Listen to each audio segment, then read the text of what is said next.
Hallo, wieder mal zu einer neuen Tour.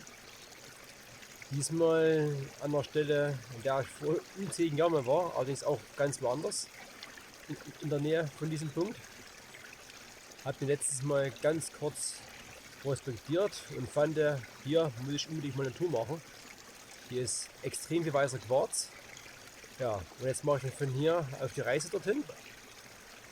Wieder an einem schönen Bach, frische Luft, kann nicht besser laufen.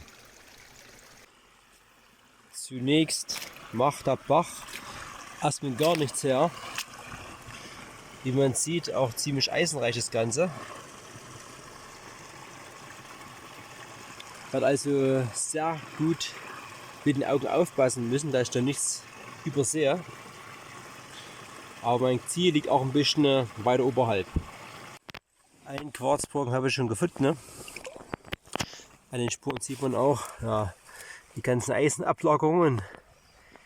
Hier ist scheinbar sowas wie eine kleine Spitze. Haben wir sie denn hier? Aber alles sehr derb. Schon ganz schön abgespielt alles. Nicht mitnehmenswert. Hier sieht man aber auch am Rand zum Beispiel, dass dieser Quarzbrocken ganz schön Hämatit belagert ist. Wenn man jetzt eine ganz große Steinsäge hätte, sieht es bestimmt auch interessant aus, wenn man den schneidet und schleift, um zu sehen, wie das Hämatit durch den Stein gewachsen ist. Was das jetzt für Schaum hier ist, weiß ich auch nicht ganz genau. Sieht jedenfalls nicht appetitlich aus. Aber was wissen wir, wo das hinfließt? In den Trinkwassertäuschbarer Eibenstock. Guten Appetit! Der Bach ist hier etwas schmaler geworden. Davon lasse ich mich aber nicht beirren. Denn ich weiß, was etwas weiter oben kommt.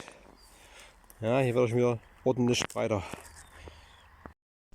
Am Bachrand habe ich dann auch schon den ersten Quarz gefunden. Ne?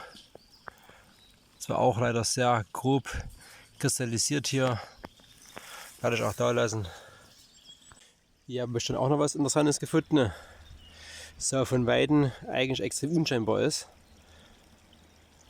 Aber wenn man es rumdreht, sieht man hier diese Art Pseudomorphosen. Man könnte sagen, wie Negative von Kristallen.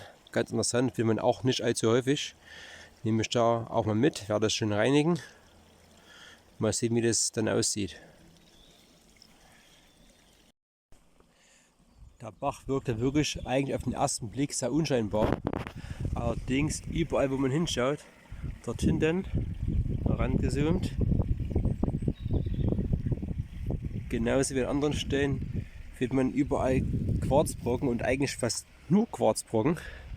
Ich werde jetzt alle mal gründlich unter die Lupe nehmen, in der Hoffnung, da auch mal was Besseres Kristallines zu finden. So, hier haben wir schon den ersten wirklich riesengroßen Quarzbrocken. Hier geht es auch weiter. Wenn man reinschaut, alles reiner Quarz. Kann man rausheben. Nein, der ist zuerst ziemlich fest, den kriegt man jetzt nicht raus. Hier die auch nicht. Hier ist alles durchsetzt mit Quarzbrocken. Ich gehe ein bisschen weiter. Schauen, was das hier ist. Sieht interessant aus. Und was ist das hier? Die werde ich ein bisschen freilegen. Kann sein, dass hier nämlich irgendwas verbirgt. Hier sind noch mehr Brocken mit Quarz hier. Also ein bisschen vereigt, gefällt mir jetzt nicht so besonders. Hier ist noch ein riesengroßer Brocken, wie ihr seht. Ja, an dem werde ich mir jetzt mit ein bisschen austun. Mal sehen, was ich hier von den Brocken rausbekomme.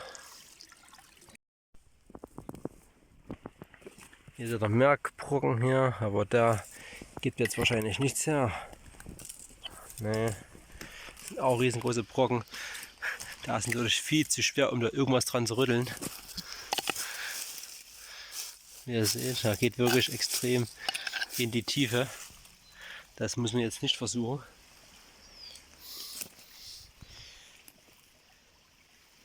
Hier drüben sehe ich noch einiges. Hier ist auch noch so ein Riesenteil her. Meine Güte. Ich frage mich wirklich, wo die alle herkommen. Die sind auch noch ein paar. Ich wage mich mal vorsichtig hier ins Wasser.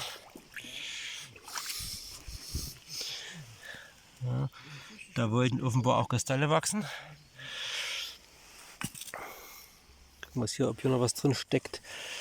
Oh, so, meine Güte. Das ist sehr interessant. Schaut mal hier rein.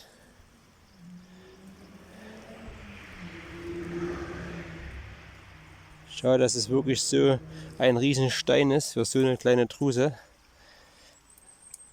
Aber mal interessant, wie das sich so verwachsen kann.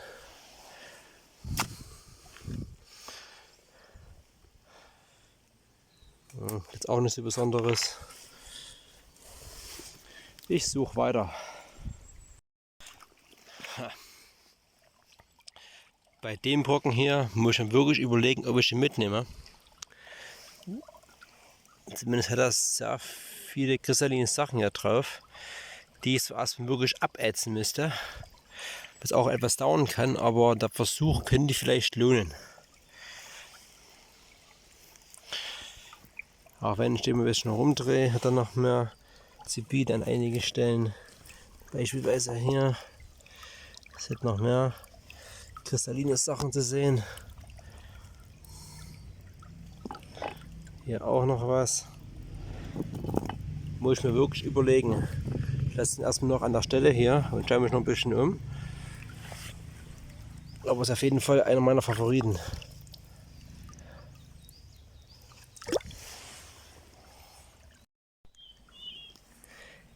Hier sehe ich gerade was mich etwas neugierig macht. Diese Druse, und hier unten geht es scheinbar ein bisschen weiter. Das werde ich jetzt erstmal versuchen, ein bisschen frei zu machen. Ich kann jetzt nicht richtig reinleuchten. Ich habe das jetzt mal hier etwas frei gemacht. Gehe ja langsam mal ran. Hier oben sieht man vielleicht sogar die Kristalle. Hier unten auf jeden Fall etwas. Vielleicht versuche ich dort nochmal ein Foto mit Blitz zu machen. Das wäre vielleicht die Lösung.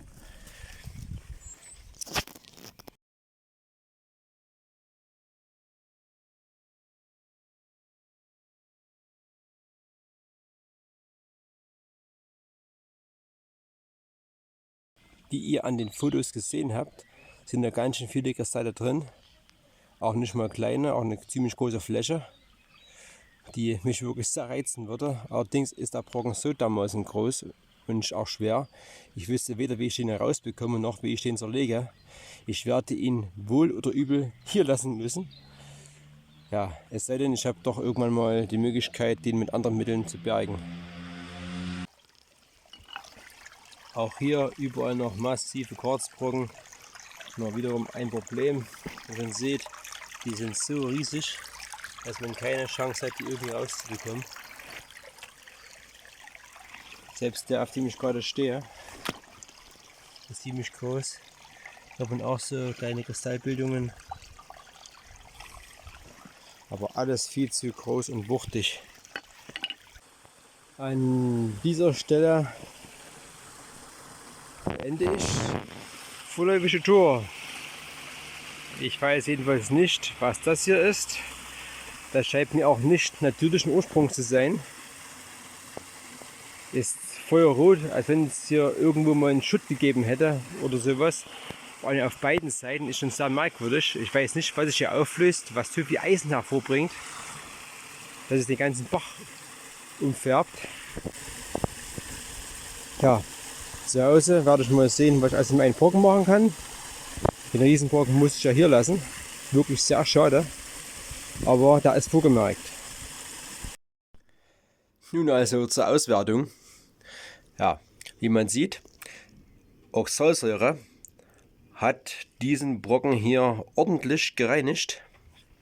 Ich hätte nicht geglaubt, dass so viel davon weggeht, von diesem braunen, teilweise schwarzen Belag. Allerdings hatte ich mir auch ein bisschen mehr erhofft von dem, was sich darunter verbirgt. Ich gehe ein bisschen näher ran. Man sieht zwar wirklich sehr viele Kristallflächen, aber die meisten sind eben leider abgebrochen. Alles sehr stumpf geworden, das Ganze. Hat zwar noch viele kleine Ecken überall. Auch ein paar kleine Drusen finden sich hier drin. Eigentlich auch ganz interessant.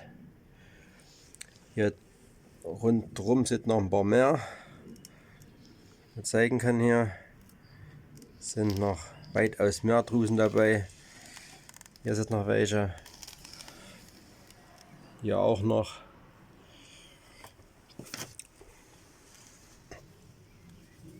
Auch noch eine andere Stelle gehabt an dem Stein, die ganz interessant war. Vielleicht drehe ich ihn auch ein bisschen noch rum. Hier ist noch einiges hier drin, allerdings keine Kristalle in dem Sinne. Stellen wir hier mal richtig rum, drehen das ganze Teil. Die haben eigentlich schöne langgezogene Kristalle, aber alles leider sehr stumpf. Hier die andere nochmal von der Seite. Hier ist auch eine kleine Kristallhöhle drin. Hier sind auch noch einige. Hier ist ein einzelner Kristall drin. Sieht aber eigentlich gar nicht schlecht aus. Ist jetzt nichts für die Vitrine, dieser Stein. Aber sonst mal zum Ausstellen auf dem Grundstück gar nicht schlecht. Ich werde das Fundgebiet jedenfalls noch etwas mehr beackern in Zukunft. Der kleine Stein soll auch noch zur Geltung kommen. Das war der hier. Wenn man rangeht, hier sieht man, wie ich schon beschrieben hatte, diese Art Kristallnegative. Sieht man so schön, wie die da drin gesteckt haben. Wurden dann scheinbar ausgelöst. Ist jetzt nichts Großes Besonderes, aber fand ich mal an sich interessant von der Struktur her. Insgesamt hätte ich mir von der Doja ein kleines bisschen mehr erhofft, wenigstens mal größere Kristalle zu finden. Einen Stein musste ich, wie gesagt, leider dort lassen. Den hätte ich wirklich zu gern gewonnen, aber da war wirklich eindeutig zu schwer. Da hätte ich wahrscheinlich nicht mal mit der Brechstange viel bewegen können. Ja, wenn euch das Video gefallen hat, freue ich mich wie immer über viele Likes und Abonnements und hoffentlich bald auf die nächste Tour.